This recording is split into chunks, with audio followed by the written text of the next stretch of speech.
বলছি শোনো না, তুমি কি আমার ফোনে 1000 টাকা পাঠিয়েছো? তোমার ফোনে 1000 টাকা? কই না তো। যাকগে, যেই পাঠাক, ভালো হয়েছে, আমার 1000 টাকা ক্রেডিট হয়েছে। যাই, আমি গিয়ে ঘরে বসে ফোনটা একটু দেখি। বাহ, বিশাল ব্যাপার দেখছি। হ্যাঁ হ্যাঁ।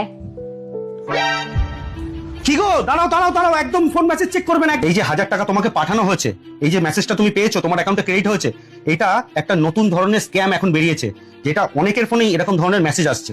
এটা তোমার ফোনে কোনো টাকা আসার মেসেজ নয়, এটা এক ধরনের স্ক্যামিং মেসেজ, যেখানে তোমাকে একটা উইথড্রলের রিকোয়েস্ট পাঠানো হয়েছে। তুমি এই টাকাটা চেক করার জন্য যেই তোমার ইউপিআই আইডিতে ঢুকবে, অমনি যেই তুমি তোমার পাসওয়ার্ডটা ওখানে ইনপুট করবে, তখনই সাথে সাথে তোমার অ্যাকাউন্টে যত টাকা আছে তত টাকা কেটে জিরো হয়ে যাবে।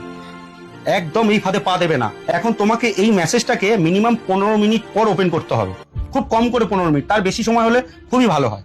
15 মিনিট পর যখন তুমি ওপেন করবে, যদি তুমি ইউপিআই আইডি থেকে তোমার মেসেজ চেক করো বা তোমার ব্যালেন্স চেক করো, তাহলে তুমি এইটাকে প্রথমে যে তোমার পাসওয়ার্ড আছে সেই পাসওয়ার্ডটাকে একটা ভুল পাসওয়ার্ড দিতে হবে। যেই পাসওয়ার্ডটা দিয়ে তুমি চেক করো সেটা কিন্তু ডাইরেক্ট দেবে না, প্রথমে একটা ভুল পাসওয়ার্ড দেবে। যে পাসওয়ার্ডটা দিলে কি হবে, এই যে হ্যাকাররা যে মেসেজটা তোমাকে পাঠিয়েছে, যে রিকোয়েস্টটা, এই রিকোয়েস্টটা ডিক্লাইন হয়ে যাবে, ক্যান্সেল হয়ে যাবে। যখন হয়ে গেল, তারপর তুমি নতুন করে নিজের যে অরিজিনাল পাসওয়ার্ড আছে সেই পাসওয়ার্ডটা ইনপুট করে নিজের ব্যালেন্সটা চেক করো। তো সুতরাং এই ইউপিআই ইউজ করার সময় মাথা খুব সাবধানে আর খুব ঠান্ডাভাবে ইউজ করতে হবে, কোনো রকম লোভনীয় ফাঁদে পা দেওয়া যাবে না।